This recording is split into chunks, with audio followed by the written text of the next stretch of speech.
Chers amis, bienvenue à cette 51e vidéo. Nous sommes en pleine Semaine Sainte et en plein drame. J'ai donné la fois dernière le timing de cette semaine, je n'y reviens pas. Il ne reste plus qu'à remplir les cases, si je puis dire, celle du mercredi saint et celle du jeudi saint. Et après, c'est bien sûr la passion de notre Seigneur Jésus-Christ. Alors, les prédications de Jésus n'ont pas cessé, et peut-être qu'il y en a encore beaucoup au mercredi saint, mais nous ne savons pas les répartir, je l'ai déjà dit. En tous les cas, ce qui est sûr, c'est que le mercredi saint, c'est le complot ourdi par Judas et les Sanhédrites.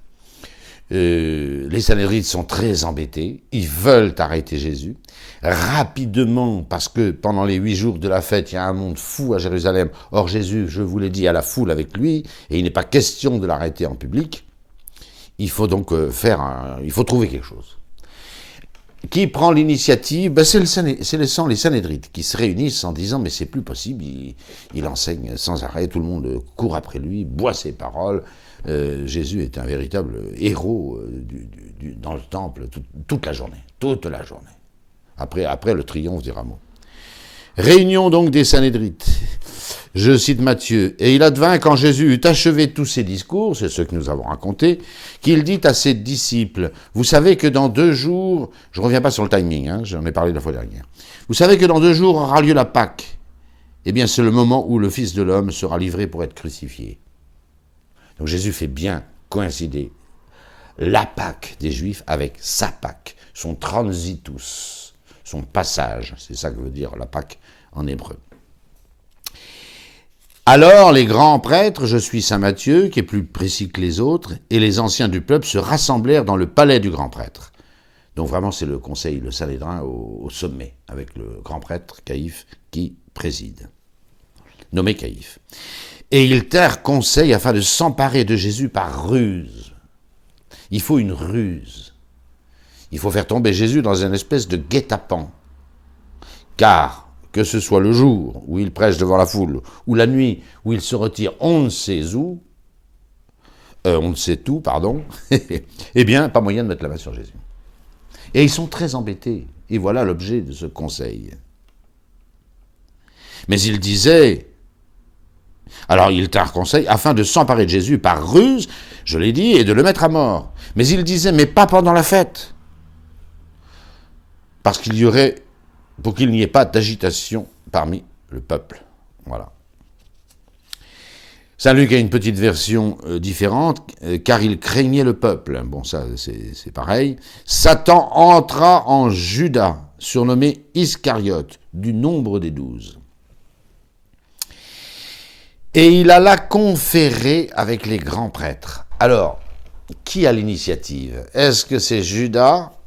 La réunion du Sanhédrin pour perdre Jésus et le faire prisonnier par ruse, ça c'est pas Judas. C'est pas Judas qui a le pouvoir de réunir le Sanhédrin. Bon, certainement pas, c'est Caïphe. Bon.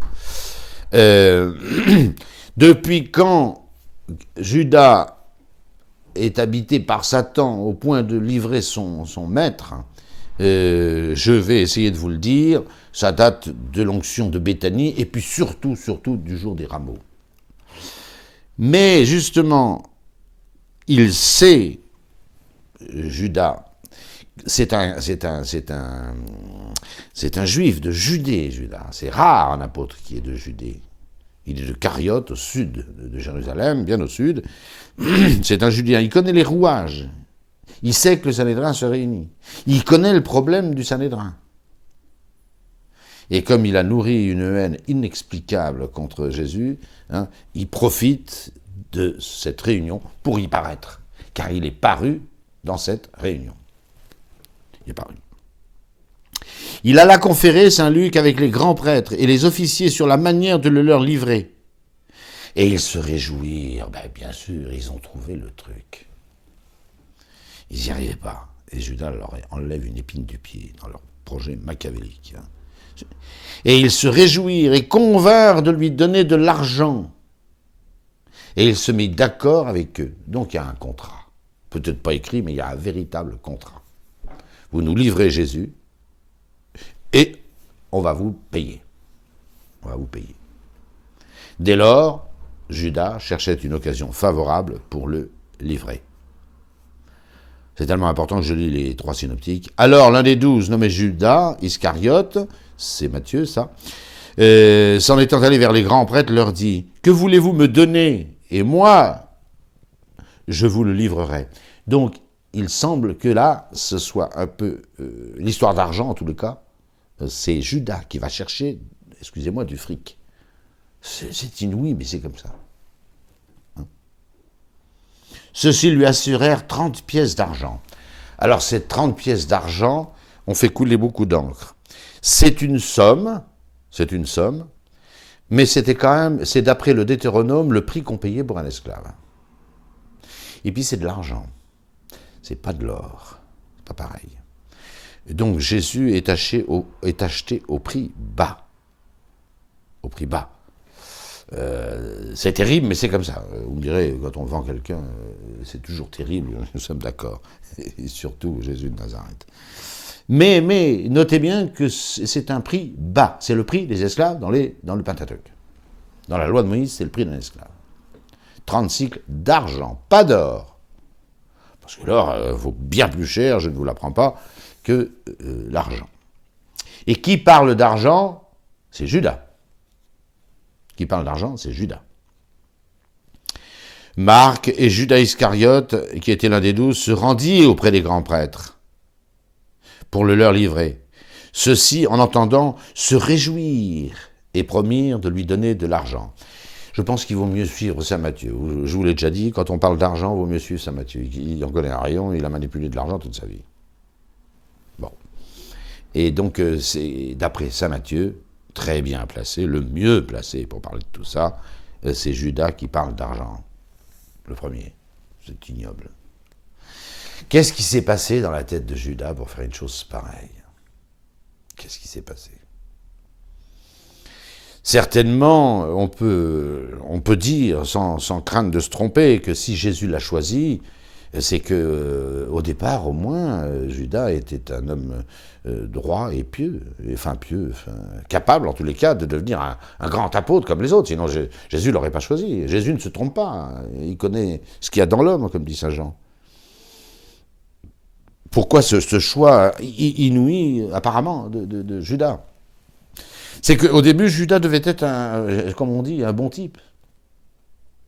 Qu'est-ce qui a corrompu Judas? L'argent ne fait jamais de bien. Je vous renvoie à tous les textes de l'Évangile sur l'argent. Il aimait l'argent. Il aimait l'argent. Mais je pense que c'est pas... alors, on voit qu'il aimait l'argent. Saint Jean nous dit qu'il piquait dans la caisse, puisque c'est lui qui tenait la bourse. Et on voit qu'il crie au scandale quand Marie-Madeleine renverse un parfum de 300 deniers, on aurait pu le donner aux pauvres, mon œil, etc. Bon. Il y avait cet amour de l'argent. Mais ça ne suffit pas. Je pense que c'était un zélote. C'est-à-dire que ce qui va le scandaliser, c'est pas tellement l'onction de Béthanie, où joue la comédie, et je pense qu'il a déjà sa petite idée de trahison dans la tête, mais c'est son côté zélote. Il croit que Jésus va prendre le pouvoir. Tout le monde crie roi d'Israël, fils de David ou roi d'Israël, c'est pareil. Et Jésus ne récuse pas ce titre de roi, car Jésus est roi. C'est clair. Il est roi par sa lignée de fils de David, et par Saint Joseph au point de vue légal, et par sa mère, la Vierge Marie, au point de vue charnel. Il est roi. Et tous les apôtres sont persuadés qu'un jour, on va rétablir la monarchie d'Israël, et que, évidemment, de toute évidence, c'est le Messie qui va s'asseoir sur ce trône. La plupart, je vous l'ai dit, la plupart des apôtres avaient au moins une mentalité de zélote. C'était on va en découdre, et enfin restaurer Israël dans toute sa gloire, David, Salomon. Et certains plus que les autres. Je pense que Thomas était comme ça. Il y a même un Simon le zélote, parmi les apôtres, il affiche la couleur. Mais Judas est probablement le plus zélote de tous les apôtres.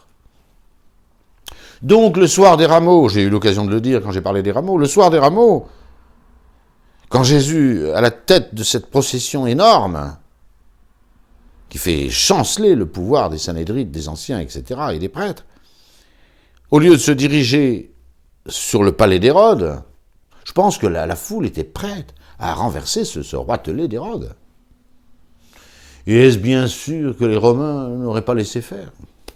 Allez savoir. Mais la catastrophe. Jésus dirige la procession, c'est lui qui dirige, hein, sur le temple, et là il tient ce discours que j'ai commenté largement, je n'y reviens pas. Hein. Si le grain de blé tombait en terre demeure, il demeure seul. Quand j'aurai été élevé de terre, j'attirerai tout à moi, etc. Alors là, Judas se dit, mais c'est pas possible. Personne ne résiste à Jésus en parole, en action, en controverse, en miracle. Il a une foule, et puis il parle que de sa mort, etc. Ah oui, on est dans deux optiques totalement différentes. Le Fils de l'homme est venu pour donner sa vie en rançon pour les pécheurs. Il n'est pas venu pour monter sur le trône d'Israël. En vérité, il va monter sur un trône infiniment plus grand que le trône d'Israël, qui n'aura jamais été rétabli, et qui ne sera pas rétabli tel qu'il a été du temps de David, de Salomon et de leurs successeurs. Ça n'existe pas, ça. Et ça n'arrivera pas. Le roi d'Israël, c'est Jésus. Hein. Ce sera marqué sur la croix, Jesus Nazarenus, hein, Rex Judeorum. Voilà. Qui est ce Jésus de Nazareth? C'est Jésus de Nazareth, le roi des Juifs, des Judéens, le trône d'Israël. Et Jésus ira s'asseoir à la droite de la majesté divine. C'est quand même mieux que le trône d'Israël. Et Jésus est roi d'Israël, Rex Judeorum. Il est roi d'Israël, successeur infini de David, hein, et de Salomon, tel que Nathan l'avait prédit. Voilà ce qui a scandalisé Judas. Voilà, il a dû mépriser dans son cœur Jésus. Et ce qui va faire est méprisant. Il méprisait Jésus. Méprisé. Il avait, par égoïsme, par avarice, par profit, par ambition du politique, il pensait qu'il aurait un rôle considérable, hein, voilà, dans cette restauration du trône d'Israël. Et non, ce n'était pas le plan de Jésus. C'était pas le plan de Jésus. Et il est devenu extrêmement méchant, vendre son maître, dont il connaît la grandeur. C'est pas possible autrement de passer 2 ans et demi avec Jésus sans les miracles, tout ça, les prédications, l'enthousiasme des foules. Et puis Jésus étonne tous les jours. Il étonne tous les jours. Et il a un ascendant considérable. Comment peut-on arriver comme ça, après 2 ans et demi passés avec lui, à le mépriser de cette façon, le vendre pour 30 pièces d'argent, même pas d'or? Et à la face de tout Israël, d'ailleurs, quand il comprendra ce qu'il a fait, Judas ajoutera à toute cette médiocrité, cette méchanceté, ce mépris envers le Christ, il ajoutera le pire, il constatera l'énormité de son crime au moment de la condamnation à mort par le Sanhédrin, et il va se pendre. Il balance les 30 pièces, hein, d'argent dans le temple, il va se pendre. Inouï, ce Judas. Alors, ne donnez pas dans la thèse Dieudonné ou autre, je ne sais qui, que Judas a rendu service aux chrétiens, puisque il fallait bien quelqu'un qui livrât Jésus-Christ. Non mais on arrête les clowneries, là. Hein. On arrête le clownerie.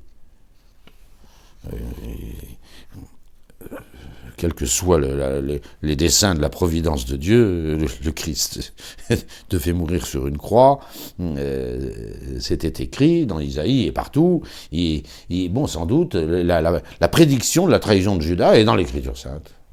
Ouais. Ce sera dit un peu plus tard, les 30 deniers, c'est dans l'Écriture sainte, dans l'Ancien Testament, tout est prédit. Voilà. Mais il n'y a pas de prédestination au mal. Ça n'existe pas dans le ciel de la théologie catholique. Il y a une prédestination au bien. Saint Paul a été prédestiné à devenir l'apôtre des nations. Et comme il a été fidèle à la grâce, c'est Dieu qui a fait Saint Paul. Voilà. Mais Dieu n'a pas fait Judas. Dieu a fait Judas comme apôtre. Mais la trahison vient de Judas. Et on n'avait pas besoin de lui pour être sauvé par le sang de Jésus-Christ. Mais alors absolument pas. Hein. Absolument pas. C'est même à la limite un blasphème, parce que c'est l'hérésie janséniste, enfin calviniste surtout, qui fait qu'il y a une prédestination au mal, comme il y en a une au bien. Non, il y a une prédestination au bien et à la vie éternelle, et il n'y a pas de prédestination au mal. Sinon, vous accusez Dieu, c'est immédiatement blasphématoire. J'arrête sur ce sujet. Et nous arrivons le jeudi saint. Alors, vous voyez, mercredi saint, le complot est Judas qui propose la solution. Et il cherche une occasion pour le livrer. Or, les occasions, il connaît très bien les habitudes de Jésus. C'est facile, facile. Il sait très bien que la nuit tombée, Jésus va prier et dormir au jardin des Oliviers. Il le sait parce que Jésus l'a fait des dizaines et des dizaines de fois. Facile. Le jeudi matin, Jésus, je pense, a peut-être dormi au mont des Oliviers. Vint le jour des Azimes où l'on devait immoler la Pâque. Je ne reviens pas sur la question des calendriers, j'en ai parlé la dernière fois. Il envoya Pierre et Jean, des disciples, disent Marc, voilà, des disciples, dit saint Matthieu. Saint Luc nous précise qu'il envoie Pierre et Jean. Alors là, c'est évidemment le deuxième fils de Zébédée qu'il envoie. Ça ne peut pas être autrement.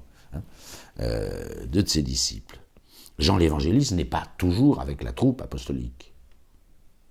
Et on va voir d'ailleurs qu'il n'y est pas du tout et qu'il ne peut pas y être. Il faut préparer la Pâque. Différence de calendrier, chez les Juifs eux-mêmes, certains pensaient que le premier jour des Azimes était la veille du jour où on immolait les agneaux dans le temple. Voilà, la Pâque étant cette année, je vous l'ai déjà dit, je ne reviens pas, le sabbat. Jésus donc va anticiper la Pâque légale de 24 heures, mais c'était un usage assez courant, et en particulier pour des Galiléens, comme sont la plupart des apôtres. Il envoie donc Pierre, le grand Pierre bien sûr, et Jean, fils de Zébédée, en leur disant « Allez, vous nous préparez la Pâque pour que nous la mangions. » Ceux-ci lui répondirent « Mais où voulez-vous que nous fassions les préparatifs ?» C'est des Galiléens tous, ils connaissent mal Jérusalem. Il leur dit « Voici, quand vous entrerez dans la ville, il se rencontrera près de vous un homme portant une cruche d'eau. » On ne peut pas le rater, cet homme. On ne peut pas rater cet homme portant une cruche d'eau. Parce qu'aucun homme ne portait jamais une cruche d'eau. C'est clair. C'était un travail réservé aux femmes. Et croiser un homme qui porte une cruche d'eau, je ne sais pas s'il la portait dans ses mains ou comme les femmes sur la tête, les Portugaises font encore maintenant comme ça, peu importe, c'était jamais un travail d'homme. Donc, le seul fait d'entrer dans la ville et de voir un homme qui porte une cruche d'eau, tilt, on sait que c'est le bon. Et il n'y a pas à se tromper, il y en avait un dans Jérusalem, toute taxe comprise. Voilà. Et ça, c'est encore le don de prophétie de Jésus. Voilà. Il continue à prophétiser. Vous trouverez un homme, suivez-le dans la maison où il entrera. On ne sait pas laquelle, il faut le suivre.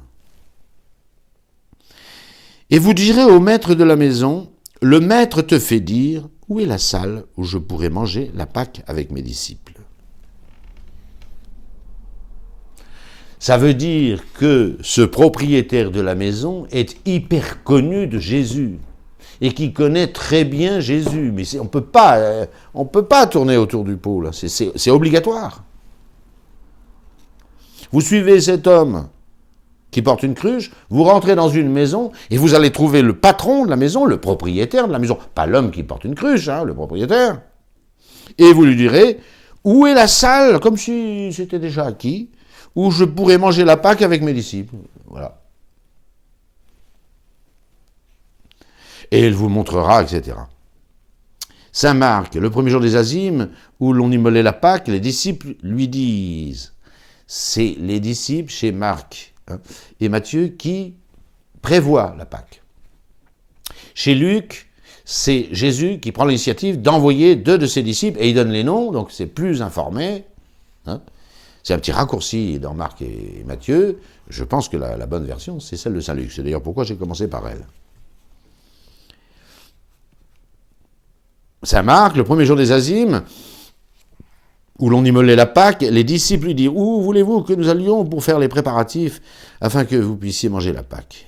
Il envoya 2 de ses disciples et leur dit « Allez jusque dans la ville, et il se rencontrera près de vous un homme portant une cruche d'eau, suivez-le, et où qu'il entre, on ne sait pas où il va rentrer, hein, dites au maître de la maison, le maître dit, il est connu. Où est ma salle? Où est ma salle? Le maître dit, où est ma salle? Donc ils sont convenus. Ils sont convenus à l'avance. C'est convenu entre Jésus et ce propriétaire. Où est ma salle? À la limite, Jésus a fait une location. Peut-être pas avec en retenant là. Non. Mais c'est convenu. Où est ma salle où je pourrais manger la Pâque avec mes disciples? Il est très connu, ce disciple. Ce maître de maison est très connu. Même chose. Le premier jour des Azimes, les disciples s'approchèrent de Jésus en disant « Où voulez-vous que nous vous fassions les préparatifs pour manger la Pâque ?» Il leur dit « Allez à la ville chez un tel. » Matthieu n'a pas donné le nom de ce propriétaire. Mais Jésus, lui, a donné le nom. Et moi, je vais vous le donner aussi, moi. Allez chez un tel. C'est comme si je vous dis, bon, allez chez monsieur, 3e maison à droite, là, monsieur Truc. Voilà, je sais pas, allez chez un tel. Où est ma salle où je pourrais manger à la Pâque avec mes disciples?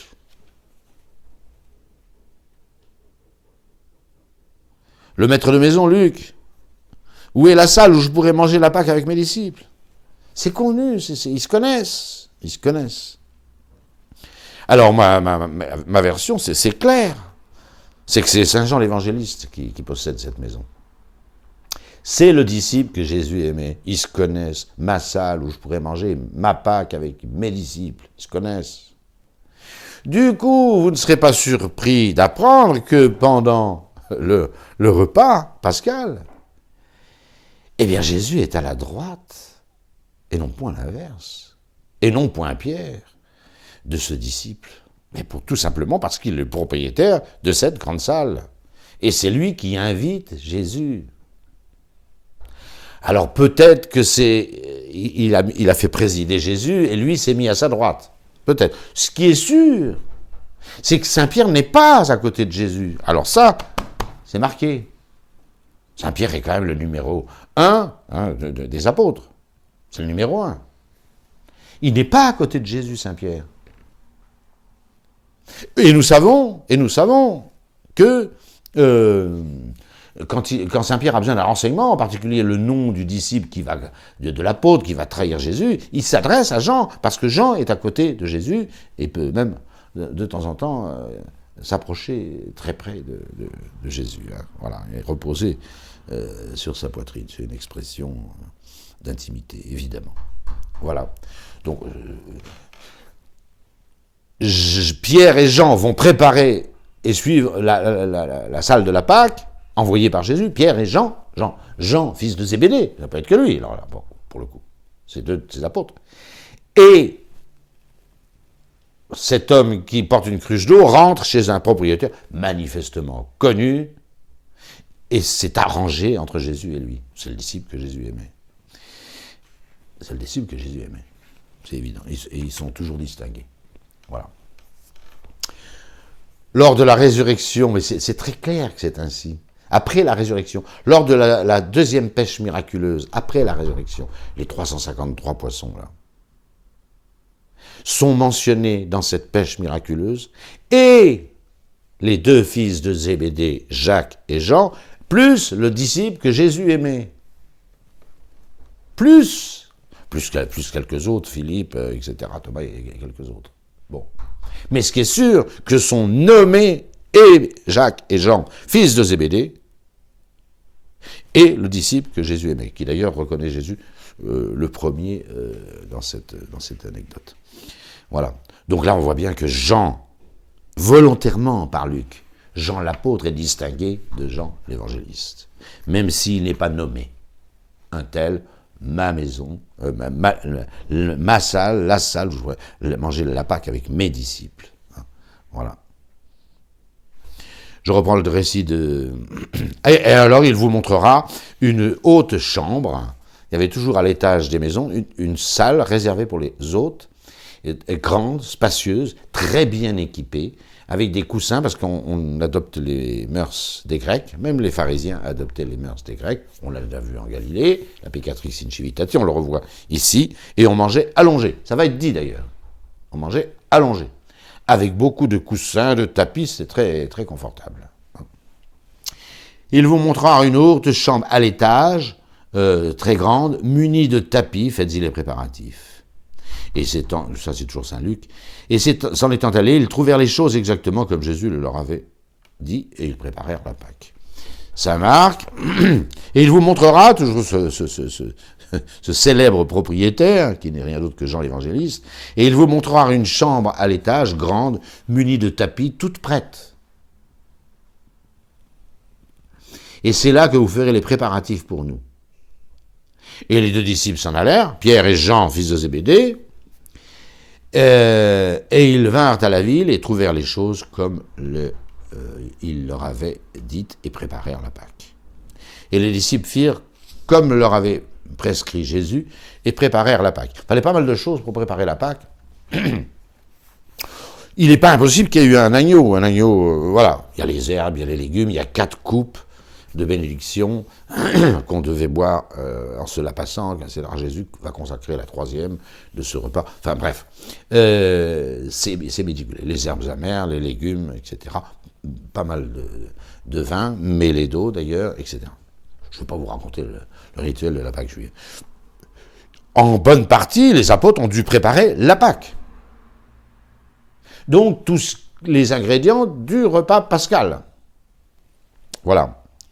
Mais il y avait de notables différences. Par exemple, d'après la loi de Moïse, on doit manger l'agneau pascal debout, une ceinture au rein et le bâton dans la main, pour signifier justement l'exode et la sortie d'Égypte. Bon, là on voit bien qu'ils sont allongés. Il y a des accommodements avec l'époque. Et là, il y a une brusquerie qui se passe, et lorsque l'heure fut venue, il se mit à table, et les apôtres avec lui. Le soir même, le jeudi matin, il prépare la Pâque, et le soir même, il la mange. Et le soir venu, il s'y rend avec les 12. Ils ont dû être surpris, les 12. Il y en a certainement qui pensaient manger le repas pascal avec tous les autres, c'est-à-dire le lendemain. Oui, mais Jésus, lui, avait sa petite idée. Le soir venu, il était étendu à table avec les 12 disciples. Donc, vous voyez, disciples. Très important ce petit texte. Disciples et apôtres sont synonymes, puisqu'il y a 12 disciples. Jésus est là avec ses 12 disciples. Y compris Judas d'ailleurs. Il n'est pas encore parti, même s'il a déjà trahi son maître. Le soir venu, il était étendu à table, mœurs grecques, latines, mais grecques surtout. Parce que les mœurs latines n'avaient pas tellement passé en Palestine. C'est surtout la conquête d'Alexandre le Grand qui avait, avec ses successeurs, qui avait hellénisé énormément la Judée et même la Samarie et la Galilée. Donc quand on parle de ces repas allongés en Palestine, on parle de mœurs grecques, pas tellement latines. Mais enfin, ça revient même. On mange allongé. Et vous voyez qu'il s'est dit.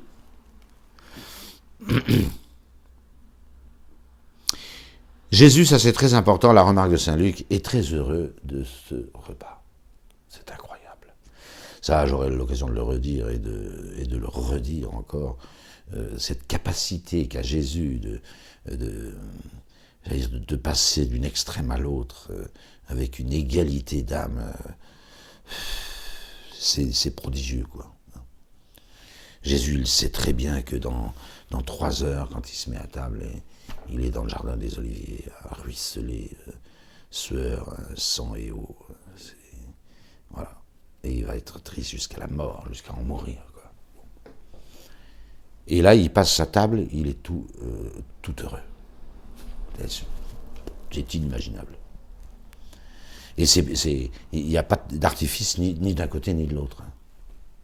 Ça, c'est une maîtrise de ces sentiments, de ces passions, qui n'est pas humaine. Ça, c'est clair. C'est clair. Moi, si je vous dis que ce soir, vous allez être... vous allez subir 3 heures d'agonie, vous n'allez pas commencer à rigoler. Ou même à vous réjouir entre amis. C'est pas vrai. Ou alors vous n'y croyez pas. Jésus se met à table, et première parole qu'il leur dit, j'ai tant désiré manger cette Pâque avec vous, avant de souffrir. Il sait bien qu'il va souffrir, Jésus. Il est le seul d'ailleurs à savoir exactement ce qui va lui arriver. J'ai désiré d'un grand désir manger cette Pâque avec vous avant de souffrir. Pourquoi un tel enthousiasme de Jésus en se mettant à table? Il sait qu'il va souffrir. Mais je pense qu'il fait allusion à l'Eucharistie. Il n'y a pas de... Ce repas, Jésus y tient comme la prunelle de ses yeux parce qu'il va faire ce miracle qui le perpétue pour les siècles des siècles. Je pense que c'est ça, le motif de sa joie. Car je vous le dis, cette Pâque, je ne la mangerai plus jusqu'à ce qu'elle trouve son accomplissement dans le royaume de Dieu. Ayant pris une coupe, la première, pas l'Eucharistie, il ne faut pas tout mélanger. Il y a 4 coupes qui vont, Saint Paul nous le dit, elles avaient un nom, et la troisième, elle s'appelle la coupe de bénédiction. Et dans la première, aux Corinthiens, Saint Paul dit clairement que c'est cette coupe de bénédiction, la troisième, que Jésus a pris pour la changer en son sang. Mais là, c'est une coupe, c'est la première du repas. On commençait par boire une coupe de vin, la première. Ayant pris la coupe, il rendit grâce et dit, prenez ceci et partagez entre vous, car je vous le dis, je ne boirai plus désormais du fruit de la vigne, du vin, tout simplement, jusqu'à ce que soit venu le règne de Dieu. C'est le dernier repas que Jésus prend. Il n'y aura pas de repas, même après sa résurrection, il n'y aura pas de repas comme ça. C'est le repas, vraiment, Jésus est encore sur terre, et bien sur terre, et la prochaine fois que les apôtres seront aussi calmes dans un repas aussi bien préparé, c'est la vie éternelle. C'est ce que dit Jésus. Voilà. Saint Marc, en vérité, je vous le dis, je ne boirai plus du fruit de la vigne jusqu'à ce jour où je le boirai toujours nouveau dans le royaume des cieux. Ce vin toujours nouveau, c'est la vie éternelle. Fantastique. Saint Matthieu, même chose. Et je vous le dis, je ne boirai plus désormais de ce fruit de la vigne jusqu'à ce jour magnifique, ce beau jour où je boirai avec vous nouveau dans le royaume de mon Père. C'est bien le ciel, là, il n'y a pas de doute. Donc vous voyez, Jésus sait qu'il va souffrir, il se met à table, et en s'allongeant, il prend la coupe, et il explique que c'est la dernière fois qu'il en boit comme ça, en toute paix, en toute amitié avec ses disciples, et que la prochaine fois, c'est le royaume des cieux, auprès de son Père, dans le royaume de Dieu. Extraordinaire. Alors là, je voudrais que vous compreniez la suite, parce que on a 2 récits, les 3 synoptiques d'un côté et Saint Jean de l'autre. Et on ne comprend pas très bien comment ça se mélange. Or, un peu de réflexion, ça devient limpide. Vous avez d'une part une reprise de Jésus assez violente avec ses apôtres. Et je vais vous expliquer pourquoi. Puis vous avez le lavement des pieds, et puis la fin du dialogue. Seulement, Saint Jean raconte le lavement des pieds et ne raconte pas l'altercation précédente, qui a motivé le lavement des pieds. Et puis les synoptiques racontent le motif du lavement des pieds, pas le lavement des pieds, et le discours de Jésus après le lavement des pieds. Autrement dit, il faut intercaler le lavement des pieds au milieu entre l'altercation qu'il a causée et la morale que Jésus en tire. Et là, ça devient limpide. Limpide. N'oubliez pas que Saint Jean ne raconte jamais ce que les autres ont raconté. Pourquoi les autres n'ont-ils pas raconté le lavement des pieds? Voilà. Saint Jean, lui, on sait qu'il le raconte parce que c'est pas dans l'évangile, dans les synoptiques. Logique. Il fait toujours comme ça. Logique. Marc, Matthieu et Luc n'ont pas raconté le lavement des pieds. Et ça, c'est incroyable. Et ils ne savaient pas, et nous ne le saurions pas, que Jean le raconterait plusieurs dizaines d'années plus tard. Donc ils ont volontairement omis ce détail, qui est un détail énorme. Ben, je vais vous dire ce que je pense. Vous n'êtes pas obligé de me suivre là-dessus. Hein. C'est que c'est tellement insolite, pour ceux qui racontent la vie de Jésus de Nazareth, fils du Dieu vivant, c'est tellement insolite qu'il lave les pieds de ses apôtres, que les apôtres ont préféré ne pas le raconter. Moi, je ne vois pas de solution. Je vois pas de solution. Alors, et puis c'est pas, vous allez voir que c'est pas à la gloire des apôtres, hein. Attention.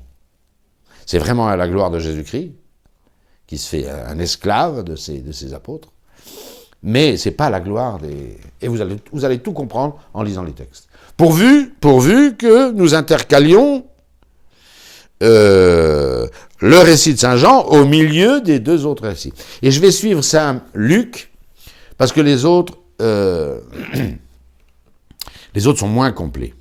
Écoutez, une fois que le repas vient de commencer, que Jésus est heureux, il a désiré d'un grand désir manger cette Pâque avec cette Pâque. Et puis après, le prochain repas avec cette coupe, c'est le vin éternellement nouveau dans le royaume de son Père. Non mais... Et là, que se passe-t-il? Alors vous comprenez, que se passe-t-il?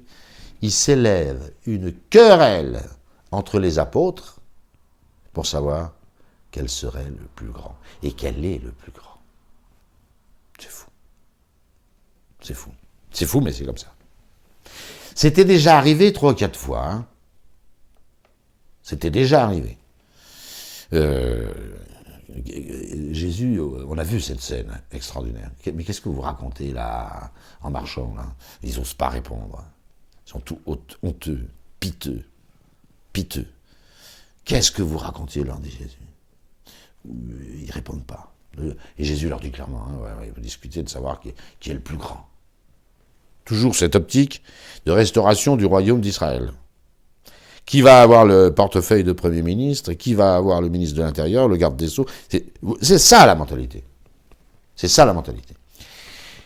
Et Jésus, qui va souffrir dans 3 heures, qui s'installe tout joyeux, vous l'avez vu, Jésus est tout joyeux, à cause de ce qu'il va faire d'immense au cours de ce repas. De laisser son corps, son sang, son âme et sa divinité à ses apôtres. Il est tout joyeux de ça. Les apôtres engagent la conversation pour savoir quel serait le plus grand. Écoutez. Il y eut aussi une rivalité, dit saint Luc, entre eux. Lequel d'entre eux pouvait passer pour le plus grand? Marc, et les ayant appelés près de lui, Jésus leur dit, oui, non mais déjà, on a déjà la... Marc, il omet la dispute. Heureusement que Luc a interrogé tout le monde. Une rivalité, une dispute avec rivalité. Les apôtres se sont enguirlandés, comme on dit aujourd'hui, en plein repas. Pour savoir, rivalité, une rivalité. Pas simplement, bon, tu penses que non. Une rivalité. Ils n'en sont pas venus aux mains, mais c'est une rivalité.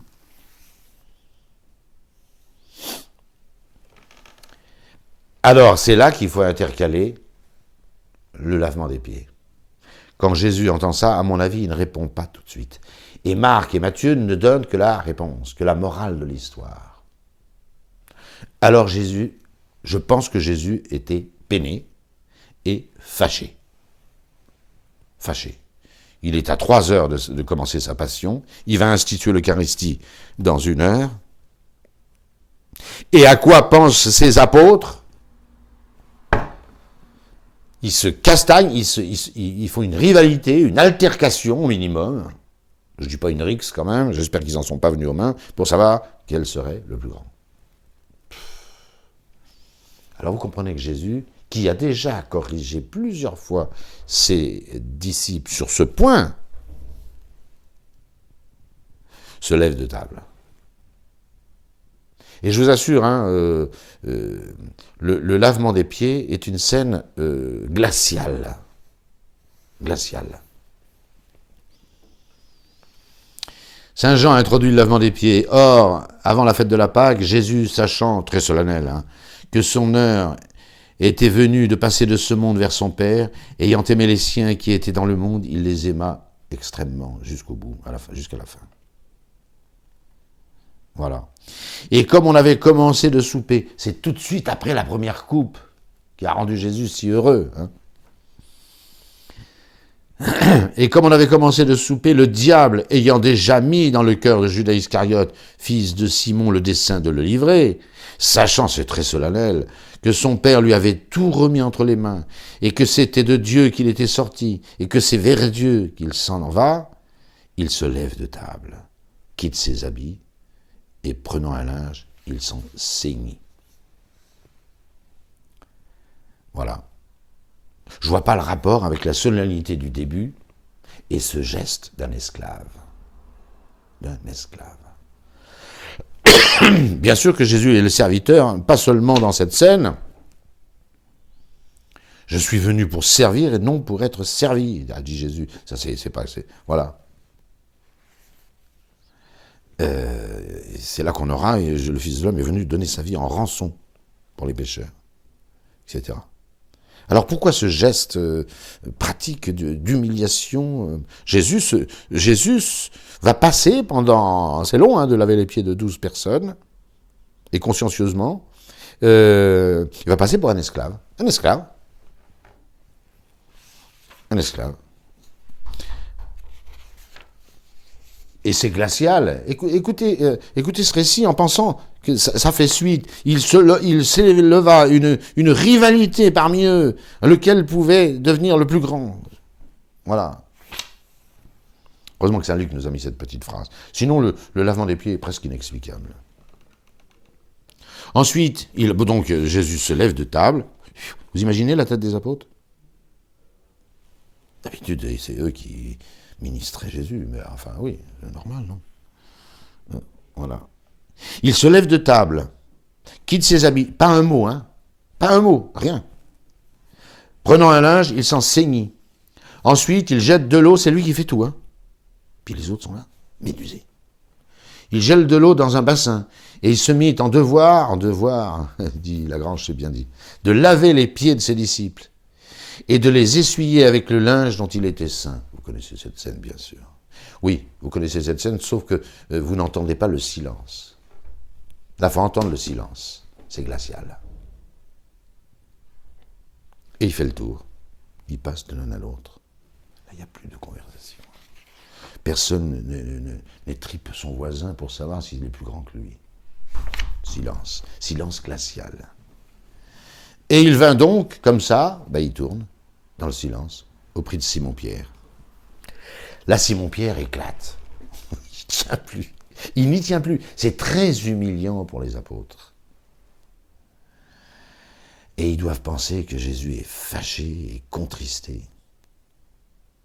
Et je pense que Jésus est contristé, c'est certain. Et puis quand Jésus est contristé, ça doit se sentir. Je peux vous dire, ça doit se sentir dans l'ambiance. Ce repas a commencé par une très grande joie, j'ai désiré d'un très vif désir, ça embraye sur presque quelque chose, c'est presque dramatique le lavement des pieds. C'est comme ça que je le ressens. Saint-Pierre finit par craquer, les autres se taisent, médusés, horrifiés même du geste de Jésus. Seigneur, c'est toi qui me laves les pieds. Mais il faut voir cette phrase, comme elle a été prononcée. Il a dû retirer ses deux guiboles, là, et ses pieds, mais c'est toi qui me laves les pieds. Inouï. Jésus lui répondit et dit, « Ce que je fais, tu ne le sais pas maintenant, mais tu le comprendras après. » Après, non, c'est pas dans l'éternité, hein. C'est pas la Pentecôte. Après, c'est quand il va remettre ses vêtements et qu'il va se remettre à table. On va voir, on va très bien comprendre, là. Tu vas pas tarder à comprendre ce que je suis en train de faire. Pierre lui dit, alors Pierre, c'est magnifique ce Pierre, là, son enthousiasme. Non, c'est non. C'est non, dit Pierre. Tu ne me laveras pas les pieds. Jamais, t'entends? Jamais. Il parle à Jésus de Nazareth, hein, qu'il aime passionnément, Saint-Pierre, c'est clair. Il n'y a pas photo. Pas question, lui dit Saint Pierre. Vous voyez qu'il est outré de ce geste. Il est outré. Pas question. Tu ne me laveras pas les pieds. Jamais. Jamais, c'est marqué. Hein? Jésus lui répondit, Jésus doit être très, très doux, lui. Glacial pour les autres, mais très doux. Saint Pierre est déchaîné. C'est toi qui me laves les pieds, outré. Tu sais pas ce que je fais, tu vas pas tarder à comprendre. Laisse-toi faire. Jamais vous ne me laverez les pieds. Jamais, jamais, jamais. Voilà. Vous voyez que quand on lit le texte tel qu'il est, hein, dans Saint Jean, c'est pas drôle du tout le lavement des pieds. Alors, pas drôle du tout. Hein. Si je ne te lave pas, répond Jésus très doucement, tu n'auras pas de part avec moi. Si je te lave pas, voilà. C'est pas tellement le service rendu de laver les pieds, non. Hein. C'est d'accepter cette position d'humilité dans l'Église. On ne peut faire quelque chose dans l'Église que si on est humble. C'est tout. Tu n'auras pas de part avec moi, je te confierai pas mon Église, si tu n'es pas capable de comprendre ce que je fais là. Tu verras, tu comprendras un jour. Puis tu vas pas tarder à comprendre quand je vais reprendre la parole. Hein. Saint Pierre, toujours aussi enthousiaste, il est extrêmement sympathique et chaleureux, Saint Pierre, tout le temps. Hein. Alors si j'ai pas de part avec Jésus, alors là, mais pas seulement les pieds, mais les mains, la tête, tout, il doit y passer. Si, il faut se laver, voilà. Alors allons-y. Celui qui vient de prendre un bain n'a pas besoin de se laver. On prenait un bain, il y avait des ablutions avant le repas. Donc Pierre est propre. Même les pieds des apôtres doivent être propres quand Jésus les lave. Tout le monde est propre. Et Saint Pierre est propre. Celui qui vient de prendre un bain n'a pas besoin de se laver. C'est pas une question de savonnette. Pas du tout. C'est une question d'accepter le rang de serviteur. Ça, c'est indispensable. Indispensable. Celui à qui après un bain n'a pas besoin de se laver, mais il est pur tout entier. Vous aussi, vous êtes tous purs, mais pas tous. Jésus parle au moral et il enchaîne sur... Voilà, et là vous allez voir que la conclusion de Saint Jean, alors, j'allais dire, compénètre est presque identique à la suite des trois synoptiques.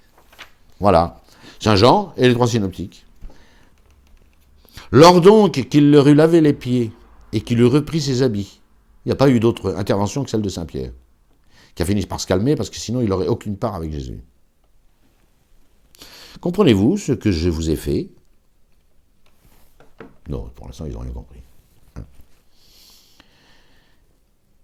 Vous m'appelez maître et seigneur, et vous dites bien, vous dites très bien, car je le suis. Si donc je vous ai lavé les pieds, moi, le maître et le Seigneur, vous devez vous aussi vous laver les pieds les uns les autres, car je vous ai donné un exemple afin que vous agissiez vous aussi, comme j'ai agi envers vous. En vérité, je vous le dis, un serviteur n'est pas plus grand que son Seigneur, ni un envoyé plus grand que celui qui l'a envoyé. Si vous savez cela, vous êtes heureux si vous le faites. Je ne dis pas cela de vous tous. Je sais... si vous savez cela, heureux êtes-vous, si vous le faites.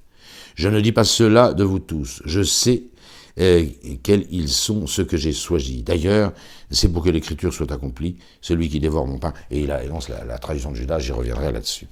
Si vous voyez bien, c'est Saint Jean qui parle. Quand Jésus remet ses vêtements, le discours qu'il leur tient, c'est exactement le même dans les synoptiques. Donc on voit bien que c'est après cette courte introduction de Saint Luc, et heureusement qu'elle est là, qui occasionne et cause même le lavement des pieds, il y eut une rivalité parmi eux, lequel pouvait devenir le plus grand. Voilà. Alors Jésus, après, quand il remet ses vêtements, même morale que chez Saint Jean, et écoutez, c'est un texte que j'aime beaucoup, il est grand, il est paisible, il est magnanime, ce texte. Mais il leur dit, donc il vient de remettre ses vêtements, devant un parterre médusé et glacé.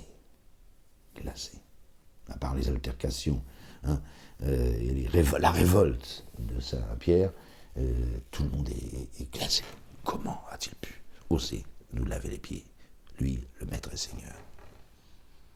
Inouï. Mais il leur dit, écoutez ce texte, s'il est beau, les rois des nations s'en rendent les maîtres, leurs princes reçoivent le nom de bienfaiteurs. Voilà. C'est-à-dire que chez les païens, plus vous vissez, et plus on vous respecte. C'est ça que ça veut dire. Les rois des nations gouvernent sur elles en maîtres, et ceux qui les asservissent sont appelés leurs bienfaiteurs. C'est très bien dit en plus. Que les rois gouvernent en maîtres, vous savez, peine de mort, tout ça, les jugements. Et ceux qui les asservissent, on est sous l'Empire romain, hein. On est sous ce tyran d'Hérode Antipas. Comme son père d'ailleurs, Hérode le Grand, avait déjà été un tyran. Tous les rois de la terre sont des tyrans. Ils sont des tyrans. Voilà. Les rois des nations gouvernent sur elles en maîtres, et ceux qui les asservissent sont appelés leurs bienfaiteurs. Qu'il n'en soit pas ainsi parmi vous. Ça revient dans 3 synoptiques. Saint Marc, Jésus leur dit, vous savez que ceux qui passent pour commander aux nations les gouvernent avec empire, et que sur leurs grands officiers, exercent le pouvoir sur eux. C'est comme ça que ça marche, partout. Saint Matthieu, vous savez que ceux qui commandent aux nations les gouvernent avec empire, et que les grands exercent le pouvoir sur eux. Même langage. Je reprends Saint Luc. Quant à vous, n'agissez pas ainsi. Mais que le plus grand parmi vous soit comme le plus jeune, et que le chef soit comme celui qui sert. C'est ce que vient de faire. C'est exactement le même. Saint Jean la répète. C'est rare, il répète pratiquement les synoptiques. Qui est en effet le plus grand? Celui qui est à table ou celui qui sert? N'est-ce pas celui qui est à table? Or, au milieu de vous, je suis comme celui qui sert. Vous voyez, le lavement des pieds. Quant à vous, vous êtes ceux qui, dans mes épreuves, c'est autre chose, je passe. Je finis les 2 autres synoptiques. Mais qu'il n'en sera pas ainsi parmi vous, saint Marc. Mais celui qui voudra devenir grand parmi vous sera votre serviteur. Et celui qui voudra devenir parmi vous le premier sera l'esclave de tous. C'est beaucoup plus violent chez saint Marc, chez Saint Pierre. Celui qui veut être le premier, il doit être l'esclave de tous les autres. C'est comme ça que ça marche dans l'Église. Ce ne sera pas ainsi parmi vous, ça c'est Saint Matthieu. Mais celui qui voudra être parmi vous, devenir le grand, sera votre serviteur. Et celui qui voudra parmi vous être le premier, sera votre esclave. C'est beaucoup plus violent dans les 2 près. Saint Luc, ménage. Tu veux être le premier, c'est toi l'esclave. Esclave.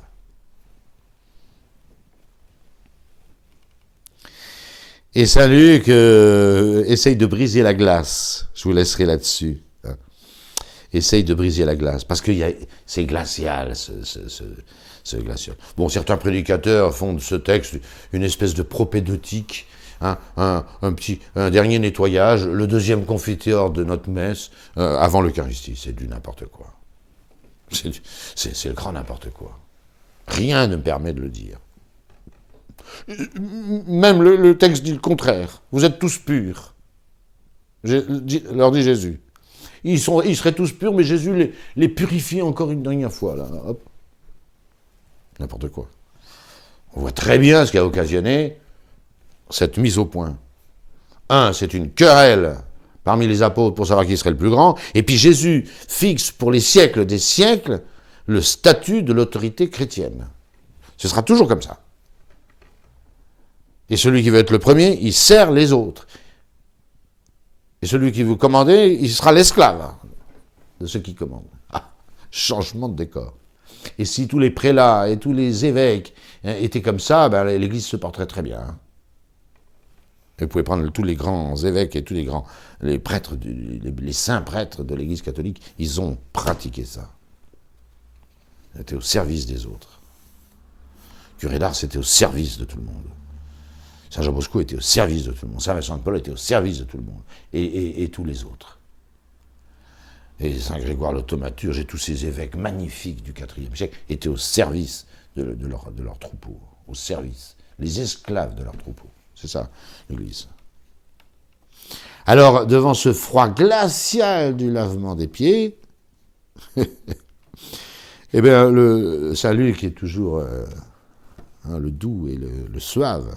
Saint-Luc essaye d'adoucir. Et Jésus embraye sur un autre thème. On a l'impression, voilà. Quant à vous, vous êtes ceux qui, dans mes épreuves, vous voyez, Jésus repense, il a fini sa leçon là. Et quelle leçon! Et puis il pense quand même que il a quand même bien secoué les apôtres. J'adore qu'ils ont dû être peinés, les apôtres. Peinés et choqués. Presque, je dis pas scandalisés. Bon. Vous êtes demeurés avec moi dans mes épreuves, constamment. Et moi, selon que mon Père a disposé d'un royaume en ma faveur, j'en dispose en votre faveur, afin que vous mangiez et buviez à ma table dans mon royaume. Et vous serez assis sur des trônes, jugeant les 12 tribus d'Israël. On dirait, mais qu'est-ce que ça vient faire ici? C'est le moment ou jamais. Les apôtres viennent de ramasser une douche froide. Et Jésus va remettre un peu d'ambiance. Excusez-moi de parler comme ça, je sais que c'est mal à propos. Hein. Il remet un peu d'ambiance. Ça avait très bien commencé, ce repas. J'ai désiré d'un vif désir. On sent que Jésus pense à ce repas, mais depuis qu'il a commencé son ministère. Peut-être même depuis qu'il est sur terre. Et patatras. Patatras. Dispute. Première chose. Voilà. Lavement des pieds. Et Jésus va passer après 3 heures d'intimité avec ses apôtres. Alors il faut quand même une petite introduction avant les textes merveilleux que nous verrons la fois prochaine. Voilà. Et Jésus renoue avec la bonté et la familiarité, si je puis dire, avec ses apôtres. Voilà. Comme un bon père, hein, comme celui qui est très heureux dans ce repas. Et qui va souffrir le martyre dans quelques heures. Mais ça, c'est une autre histoire. Je vous remercie.